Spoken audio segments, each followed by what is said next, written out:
Hello aspirants and welcome to my UPSC journal. हम कर रहे हैं प्री एनसीईआरटी सीरीज, जिसमें आज हम डिस्कस करने वाले हैं क्लास 7 पॉलिटी का chapter number 5 women change the world, जिसमें हम देखेंगे कैसे इनिशियली वुमेन को बिल्कुल फ्रीडम नहीं थी, उनके लिए पढ़ना वाज नॉट कंसिडर्ड इंपॉर्टेंट, लेकिन धीरे धीरे उन्होंने ये सारे बैरियर्स तोड़े और अब आपको हर फील्ड में सक्सेसफुल वुमेन देखने को मिलेंगी। तो चलो फिर आज का ये लेक्चर स्टार्ट करते हैं। चलो तो फिर शुरू करते हैं हम हमारे chapter number 7 women change the world.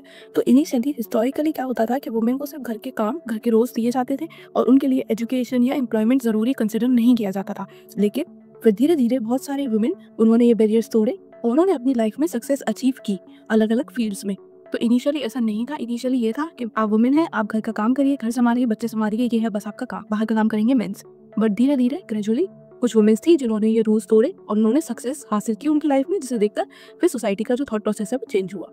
Education important है क्योंकि वुमेन को एम्पावर करता है, उनको नॉलेज मिलती है, उनको स्किल्स मिलती है, उनको कॉन्फिडेंस मिलता है और इन सबसे वो अपनी लाइफ में इंडिपेंडेंट बनती है। तो एजुकेशन जितना मेंस के लिए ज़रूरी है उतना ही वुमेन्स के लिए भी ज़रूरी है। लेकिन शुरू में ऐसा नहीं होता था, गर्ल्स को स्कूल जाने के लिए, पढ़ने के लिए बिल्कुल एनकरेज नहीं किया जाता था। लेकिन अब हमारी गवर्नमेंट इंपॉर्टेंस जानती है एजुकेशन का in the life of women और इसीलिए गवर्नमेंट भी गर्ल एजुकेशन प्रमोट करती है अलग अलग स्कीम्स के थ्रू, जैसे कि बेटी बचाओ बेटी पढ़ाओ। तो ये सारी क्या ये गवर्नमेंट के इनिशिएटिव हैं ताकि अब ज़्यादा से ज़्यादा जो लड़कियां हैं वो स्कूल जाएँ, एजुकेशन ले और इंडिपेंडेंट बने। पता है काफ़ी सारे ऐसे प्रोफेशंस भी थे जो कि मेल डोमिनेटेड कंसिडर किए जाते हैं और किए जाते थे, जैसे कि यूजुअली ना आर्मी में, पुलिस में इट वॉज कंसिडर्ड कि ये सिर्फ मेल डोमिनेटेड जॉब्स हैं, मेल्स ही करेंगे, इंजीनियर्स मेल बनेंगे, साइंटिस्ट मेल्स होंगे, एस्ट्रोनॉट्स मेल होंगे। बट धीरे धीरे वुमेन्स आई, उन्होंने ये पर्सपेक्टिव चेंज किया। अब आपको हर फील्ड में वुमेन भी देखने को मिलेंगी, बट अभी भी काफ़ी जगह डिस्क्रिमिनेशन होता है, बहुत कम अपॉर्चुनिटीज़ अभी भी हैं कुछ फील्ड्स में वुमेन के लिए। फॉर एग्जाम्पल नर्स है, तो उसमें सीधे दिमाग में आएगा कि नर्स है तो कोई वुमेन ही होगी। तो ये जो जेंडर बेस्ड इनइक्वालिटी है ना, ये भी एक प्रॉब्लम है। Women are often paid less, उनको लेस पे किया जाता है, उनके लिए अपॉर्चुनिटीज़ भी कम है और इस सब के लिए वुमेन है फॉट ताकि उन्हें इक्वल राइट्स मिले, इक्वल एजुकेशन मिले और इक्वल अपॉर्चुनिटीज़ मिले, बिकॉज सब पर सबका हक है, राइट। तो इसके लिए वुमेन ने फाइट की है और बहुत टाइम पहले से फाइट की है। तब कुछ एग्जांपल्स देखते हैं। एक है रसुंदरी देवी, ये हमारे चैप्टर में इनके बारे में बताया गया है तो इसलिए हम पढ़ेंगे। ये बॉर्न हुई थी इन वेस्ट बंगाल और उन्होंने लिखी थी अपनी ऑटोबायोग्राफी जिसका नाम था अमर जीवन और इन्होंने ये लिखी थी एट द एज ऑफ 60 साल की एज में इन्होंने ये लिखी थी इन बांग्ला। और ये हमारे इंडिया की फर्स्ट नोन ऑटोबायोग्राफी है जो किसी वुमन ने लिखी है। तो आप सोच सकते हो कि कितनी बड़ी चीज़ है कि इन्होंने अपनी ऑटोबायोग्राफी लिखी थी in Bangla at the age of 60। ये पहली वुमेन है जिन्होंने अपनी ऑटोबायोग्राफी लिखी, तो कहीं से तो शुरुआत होनी थी, राइट। ऐसे ही नेक्स्ट हमारी हैं पंडिता रमाबाई। तो इनको लोग पंडिता कहते थे, क्यों? क्योंकि इन्हें संस्कृत पढ़ने भी आती थी और संस्कृत लिखने भी आती थी और इन्होंने हमेशा एनकरेज किया कि सिर्फ विडोज और जो पुअर वुमेन हैं उन्हें ना सिर्फ एजुकेशन मिले बल्कि साथ में उनको अपॉर्चुनिटीज़ भी मिले ताकि वो इंडिपेंडेंट हो पाएँ। तो इनका भी एक बहुत इंपॉर्टेंट रोल है हमारी वुमेन्स की जो अभी प्रेजेंट सिनेरियो है उसको चेंज करने में। They were the barrier breakers.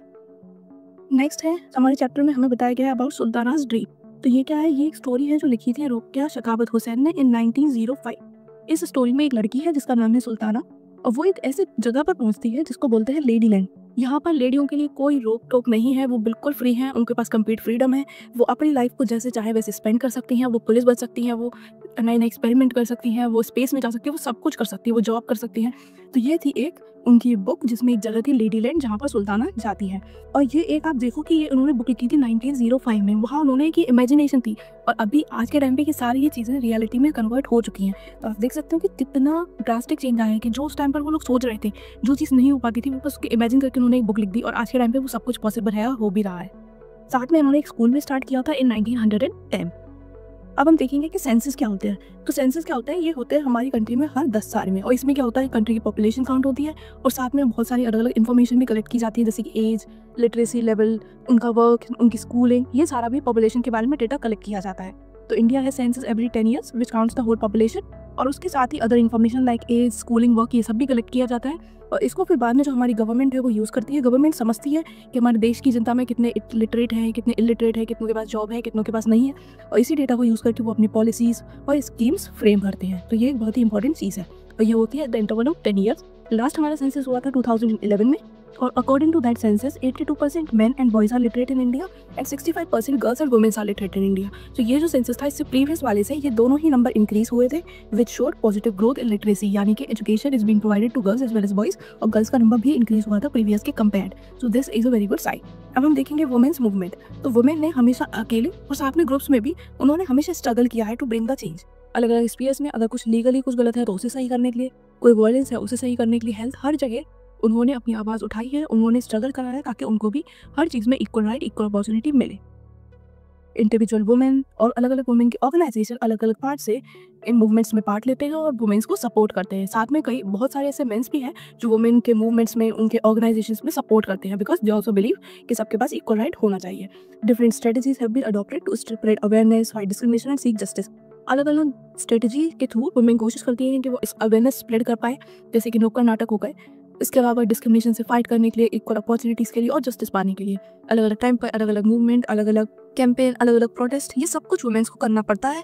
लेकिन वो करती हैं, अकेले भी करती हैं, ग्रुप्स में भी करती हैं, और अलग से वुमेन ऑर्गेनाइजेशन होते हैं जो उनका सपोर्ट करते हैं, मेंस भी हैं जो सपोर्ट करते हैं। तो इस तरह द वर्ल्ड इज चेंजिंग। अब के जो वर्ल्ड जैसे जैसे चेंज हो रहा है, women are also getting equal opportunities, उनको इक्वल राइट्स मिल रहे हैं। और ये सब कुछ एकदम से नहीं हुआ, this was a long process. Initially कुछ वुमेन थी जिन्होंने बैरियर्स ब्रेक करे और उन्होंने अपनी लाइफ में सक्सेस अचीव की। So this chapter was basically all about कि कैसे वुमेन को एजुकेशन प्रोवाइड करें और उनको सारी इक्वल अपॉर्चुनिटीज़ मिले। और ये शुरू से ऐसा नहीं था। Women has fought a lot for this, और अभी at present the conditions have changed a lot. Women have changed the world. ठीक है, तो अब इसके बाद एक बार ये चैप्टर बुक से पढ़ लेना। बहुत सिंपल सा चैप्टर था, बस कुछ कंसेप्ट थे जो आपको समझने थे, राइट।